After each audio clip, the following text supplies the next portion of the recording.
প্রকৃতি ও মানুষ।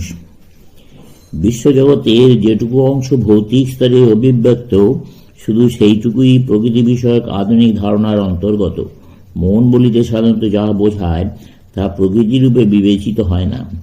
ইচ্ছাশক্তির স্বাধীনতা প্রতিপন্ন করিতে গিয়া দার্শনিকগণ মনকে প্রকৃতি হইতে বাদ দিয়া থাকিবেন, কারণ প্রকৃতি নিয়মের, কঠোর অনমনীয় নিয়মের শাসনে আবদ্ধ। প্রকৃতির অন্তর্গত বিবেচিত হইলেই মন নিয়মের অধীন হইয়া পড়িবে, ফলে স্বাধীন ইচ্ছাশক্তির মতবাদ দাঁড়াইতে পারিবে না। কেননা যাহা কোনো নিয়মের অধীন তাহা কিরূপে স্বাধীন বা স্বতন্ত্র হইতে পারে? যুক্তি ও তথ্যের উপর দণ্ডায়মান ভারতীয় দার্শনিকগণের দৃষ্টিভঙ্গি এ বিষয়ে বিপরীত। তাহাদের মতে ব্যক্ত অথবা অব্যক্ত সমগ্র বাস্তব জীবনই নিয়মের অধীন। তাহাদের মতে মন ও বাহ্য প্রকৃতি দুই নিয়মের, একই নিয়মের অধীন। মন যদি নিয়মের অধীন না হয়, আমরা এখন যা চিন্তা করিতেছি তাহা যদি পূর্ব চিন্তার অনিবার্য ফলস্বরূপ না হয়, যদি একটি মানসিক অবস্থা আরেকটি মানসিক অবস্থার অনুসরণ না করে, তবে মনকে অযৌক্তিক বলতে হবে। এমন কি আছে যে স্বাধীন ইচ্ছাশক্তি স্বীকার করিয়া যুক্তিকে অস্বীকার করিতে পারে? অপরপক্ষে মন কার্যকারণ নিয়ম দ্বারা নিয়ন্ত্রিত, যা স্বীকার করিয়া কে বলিতে পারে যে ইচ্ছাশক্তি স্বাধীন? নিয়মই কার্যকারণের ক্রিয়া। পরবর্তী কতগুলি ব্যাপার অনুসারে পরবর্তী কতগুলি ব্যাপার ঘটিয়া থাকে।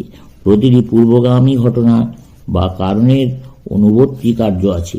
প্রকৃতি এইরূপেই চলিয়াছে। এই নিয়মের শাসন যদি মনের স্তরেও চালু থাকে, তাহলে মন বদ্ধ, স্বাধীন নয়, না ইচ্ছাশক্তিও স্বাধীন নয়। ইহা কিরূপে সম্ভব? কিন্তু আমরা সকলেই জানি, অনুভব করি যে আমরা স্বাধীন। স্বাধীন না হলে আমাদের জীবন কোনো অর্থ থাকে না, জীবনযাপন বৃথা হইয়া যায়। প্রাচ্যদেশীয় দার্শনিকগণ এই মতবাদ গ্রহণ করিয়াছেন, বা বলা যায় উদ্ভাবন করিয়াছেন, যে মন এবং ইচ্ছাশক্তি দেশকাল নিমিত্তের দ্বারা তথাকথিত জড়বস্তুর মতোই বদ্ধ। সুতরাং এই দুইটি কার্যকারণের নিয়মে শাসিত। আমরা কালের মধ্যে চিন্তা করি, আমাদের চিন্তাগুলি কালের দ্বারা সীমিত। যা কিছুর অস্তিত্ব আছে সে সবই দেশ ও কালে বর্তমান। সবকিছুই কার্যকারণের শৃঙ্খলে আবদ্ধ। যাহাকে আমরা জড় পদার্থ বলি, তাহা এবং মন দুই এক উপাদানে গঠিত। প্রভেদ কেবল কম্পনের তারতম্যে। মনের অতি নিম্নগ্রামের স্পন্দনকেই আমরা জড়বস্তু বলিয়া জানি, আবার জড় পদার্থের দ্রুত স্পন্দনকে আমরা মন বলিয়া বুঝি। উভয়ের উপাদান একই। অতএব জড় পদার্থ এবং দেশকাল নিমিত্তের দ্বারা সীমিত বলিয়া জড়ের দ্রুত স্পন্দন মনও একই নিয়মের দ্বারা আবদ্ধ। প্রকৃতির উপাদান সর্বত্র সমজাতীয়, প্রভেদ কেবল বিকাশের তারতম্যে। এই বিশ্বপ্রপঞ্চের সংস্কৃত প্রতিশব্দ হইল প্রকৃতি, এবং ইহার আক্ষরিক অর্থ হল পৃথককরণ। সবই এক উপাদান, কিন্তু বিচিত্র রূপে অভিব্যক্ত।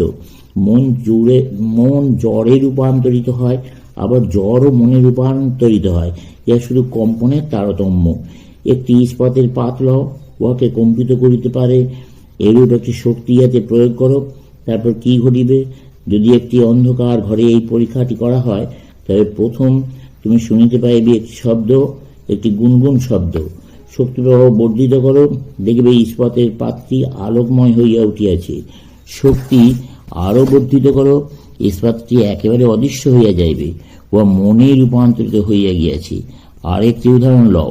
10 দিন আহার না করিলে আমি কোনো প্রকার চিন্তা করিতে পারি না। শুধু কয়েকটি এলোমেলো চিন্তা আমার মনে থাকিবে। আমি অত্যন্ত দুর্বল হইয়া পড়িব এবং সম্ভবত আমার নামও ভুলিয়া যাইব।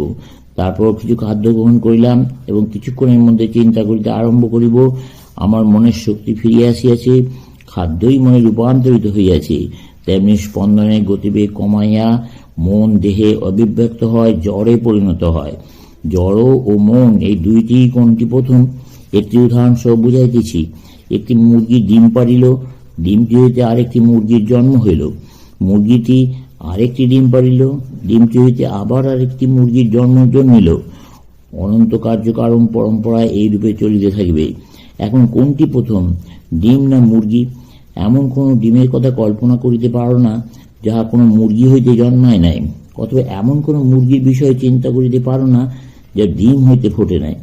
যেটিই প্রথম হইব না কেন, তাতে কিছু আসে যায় না। আমাদের প্রায় সব চিন্তাধারাই এই ডিম ও মুরগির ব্যাপারের মতো। মহত্তম সত্যগুলি অত্যন্ত সরল বলিয়াই বিস্মৃতির গর্ভে চলিয়া যায়। মহৎ সত্যগুলি সহজ, কারণ এগুলির প্রয়োগ সার্বকালিক। সত্য নিজে সর্বদা সহজ ও সরল। যা কিছু জটিল তা কেবল মানুষের অজ্ঞতার জন্য। মানুষের স্বতন্ত্র কর্তৃত্ব মনেতে নাই, যেহেতু মন বদ্ধ। সেখানে কোনো স্বাধীনতা নাই। মানুষ মন নয়, আত্মা। এই আত্মা সর্বদা মুক্ত, সীমাহীন ও চিরন্তন। এইখানেই এই আত্মাতেই মানুষের মুক্ত স্বভাব। আত্মা সর্বদাই মুক্ত, কিন্তু মন উহার ক্ষণস্থায়ী তরঙ্গগুলির সহিত নিজেকে এক মনে করিয়া আত্মাকে দেখিতে পায় না, এবং দেশকাল নিমিত্তরূপ গোলক ধাঁধায় মায়াই নিজেকে হারাইয়া ফেলে। ইহাই আমাদের বন্ধনের কারণ। আমরা সর্বদা মন এবং মনের অদ্ভুত পরিবর্তনগুলির সঙ্গে নিজেদের এক ভাবিতেছি। মানুষের স্বতন্ত্র ভাব আত্মাতেই অবস্থিত, এবং আত্মা নিজেকে মুক্ত উপলব্ধি করিয়া মনের বন্ধন সত্ত্বেও সর্বদা ঘোষণা করিতেছে, আমি মুক্ত, আমি যা, আমি তাই, আমি সেই। ইহাই আমাদের মুক্তি। সদ্য মুক্ত সীমাহীন চিরন্তন আত্মা যুগে যুগে তার মন রূপ যন্ত্রের মধ্য দিয়া ক্রমে ক্রমে অধিকতর ব্যক্ত হইতেছেন। তাহলে মানুষের সহিত প্রকৃতির সম্পর্ক কি? জীবের নিম্নতম বিকাশ হইতে মানব পর্যন্ত সর্বত্রই প্রকৃতির মধ্য দিয়া আত্মা বিকশিত হইতেছেন। নিম্নতম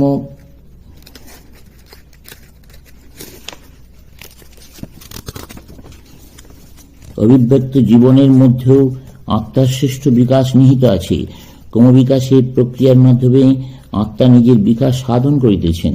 ক্রমবিকাশের সমগ্র প্রক্রিয়ায় আত্মার নিজেকে ব্যক্ত করিবার সংগ্রাম। ইহা প্রকৃতির বিরুদ্ধে নিরন্তর সংগ্রাম। প্রকৃতির অনুযায়ী কাজ করিয়া নয়, তার বিরুদ্ধে সংগ্রাম করিয়াই মানুষ আজ বর্তমান অবস্থা লাভ করিয়াছে। প্রকৃতির সঙ্গে সামঞ্জস্য রাখিয়া জীবন ধারণ করা, প্রকৃতির সঙ্গে একতানতা রক্ষা করা প্রভৃতি সম্বন্ধে বহু কথাই আমরা শুনিয়া থাকি। এইরূপ ধারণা ভ্রম। এই টেবিলটি, এই জলের পুঁজটি, এই খনিজ পদার্থগুলি, ওই বৃক্ষ, যারা সকলই প্রকৃতির সঙ্গে সামঞ্জস্য রাখিয়া চলিতেছে, সেখানে সম্পূর্ণ সামঞ্জস্য বিদ্যমান, কোনো বিরোধ নাই। প্রকৃতির সঙ্গে সামঞ্জস্য বিধানের অর্থ নিশ্চেষ্টতা, মৃত্যু। মানুষ এই গৃহে কিরূপে নির্মাণ করিয়াছে? প্রকৃতির সহিত সামঞ্জস্য রাখিয়া?